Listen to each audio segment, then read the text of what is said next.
ಇಲ್ಲೆಲ್ಲೋ ಕುರ್ಚಿ ಗದ್ದಲ ನಡೀತಾ ಇದೆ ಡೆಲ್ಲಿನಲ್ಲಿ. ಕುರ್ಚಿನೇ ಮುಖ್ಯ ಅವ್ರಿಗೆ. ಈ ಕೊಟ್ಟಿರ್ತಕ್ಕಂಥ ಕುರ್ಚಿನೂ ಕೂಡ ನಿಮ್ಮೆಲ್ಲರ ಭಿಕ್ಷೆ ಅಂತಕ್ಕಂಥದ್ದು ಬಹುಶಃ ಬಹುಜನರಿಗೆ ಗೊತ್ತಿಲ್ಲ. ಅದನ್ನ ಅರ್ತ್ಕೊಳ್ಬೇಕಾಗಿತ್ತು.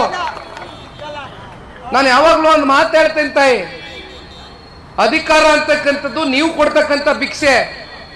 ಅದು ಯಾವ ಜನಪ್ರತಿನಿಧಿನೂ ಕೂಡ ಜನಪ್ರತಿನಿಧಿಯಾಗಿ ಮತ್ತೆ ಮುಂದುವರಿಬೇಕು ಅಂತಕ್ಕಂಥದ್ದಾದ್ರೆ ಮತ್ತೆ ಮರುಭಿಕ್ಷೆ ಕೊಡ್ತಕ್ಕಂಥವ್ರು ನೀವು ಯಾವ ಆಧಾರದ ಮೇಲೆ ಕೊಡ್ತೀರಿ? ಯಾವ ರೀತಿ ನಿಮ್ ಕಷ್ಟದಲ್ಲಿ ಸ್ಪಂದಿಸ್ತಾರೆ? ನಮಗ್ ಕಷ್ಟ ಬಂದಾಗ ನಮ್ಮ ಭೂಮಿಗೆ ಕೈ ಹಾಕಿ ನಮ್ಮನ್ನೇ ಇಲ್ಲಿಂದ ಓಡಿಸಿ ಮಾಡ್ತಕ್ಕಂಥವ್ರನ್ನ ಕ್ಷಮಿಸ್ತಕ್ಕಂಥದ್ದು ಬಹುಶಃ ಆ ಭಗವಂತ ತಾಯಿ ಚಾಮುಂಡಮ್ಮನೂ ಕೂಡ ಕ್ಷಮಿಸ್ಲಿಕ್ಕಿಲ್ಲ ಅಂತಕ್ಕಂಥದ್ದು ಈ ಸಂದರ್ಭದಲ್ಲಿ ತಿಳಿಸ್ಲಿಕ್ಕೆ ಬಯಸ್ತೇನೆ.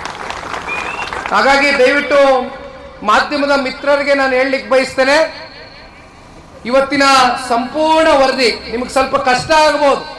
ಒಂದಷ್ಟು ಹೊಲ ಗದ್ದೆಗಳಿಗೆ ಭೇಟಿ ಕೊಡೋಣ, ರೈತರ ಸಮಸ್ಯೆ ಏನಿದೆ ತಿಳ್ಕೊಳ್ಳೋಣ. ಒಂದಷ್ಟು ಕಡೆ ಇವತ್ತು ಡೈರಿಗಳಿಗೆ ಭೇಟಿ ಕೊಡಬೇಕು ಅಂತ ಮಂಜಣ್ಣ ಅವ್ರು ಕೇಳ್ಕೊಂಡಿದ್ದೀನಿ. ದಯವಿಟ್ಟು ಬೆಳಗಿನ ಸಂಜೆವರೆಗೂ ನಮ್ಮ ಜೊತೆ ಸಹಕರಿಸಿ. ಯಾಕೆಂದ್ರೆ ಒಂದು ನನಗೆ ಸಂತೋಷ ಆಗ್ತಕ್ಕಂಥ ವಿಚಾರ, ಇವತ್ತು ಕೆಂಚಗಾರನಹಳ್ಳಿ ಮತ್ತೆ ಬೈರ್ಮಂಗ್ಲ